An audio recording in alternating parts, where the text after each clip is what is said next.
So you know you need to be making video content for your business, right? In this video, we're gonna dive into exactly what you need to do to format your videos so that they serve your business and the platforms that you're posting them to. So if this concept is new to you, stick around to the end. I'll show you my exact editing tips that can help you with the promotion of your videos. So the first part that goes into the pre-production for your content is the intro. In the intro, you really want to let people know that they're in the right spot and that you are going to help them with the specific reason for why they clicked on the video. Really use their own language. Say something that you've heard them say before or the thing that's frustrating them.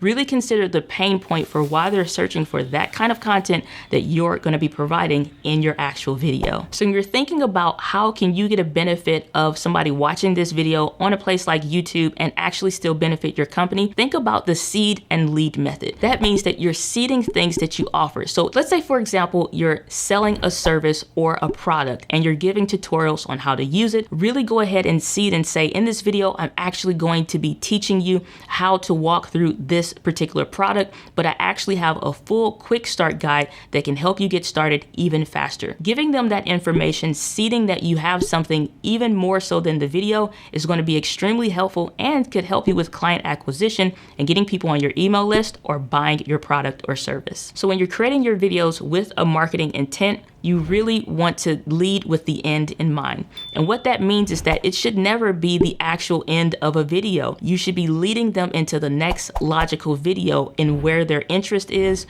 where their pain points are, and how you can help them because you have a playlist of content and you can be their go-to resource. So when you get into the production part of your video, you really want to make sure that the video flows evenly. Something that can break that flow is if you're in the middle of giving a tip and before you're done speaking, you put your head down or you look over to your notes. When you have an editor or maybe you're editing your videos yourself, that's a problem because it makes it hard to have sync cuts that actually make the video flow even better. To handle this, I developed the smile and hold method, which is basically where I smile, I'll hold that smile, then I'll say my relevant tip, and then when I'm done speaking, I will smile and hold that smile. You wanna hold that smile for about 2 to 3 seconds. I get it, you're going to feel weird, but when you go to editing, this makes total sense, and if you have an editor, they will thank you. So before I move over into the next tip that will absolutely help you edit your video with a marketing intent, make sure you hit that like button. Now let's dive into the next part. So you may think once you have the beginning, the middle, and the end of your video,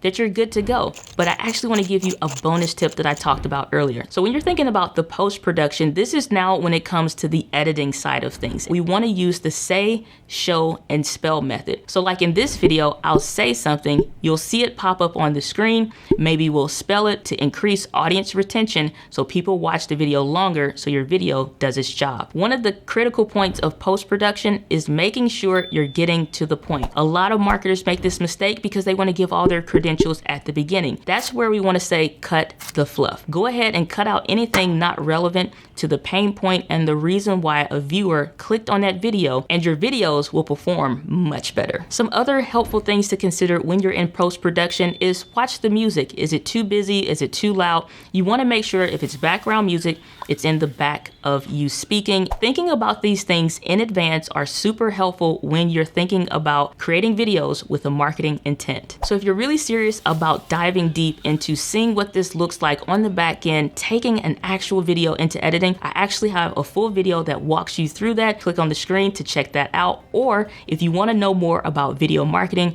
make sure you click also on the playlist that we have. We have a ton of videos that dive deep into it. And I'll see you over on the next video.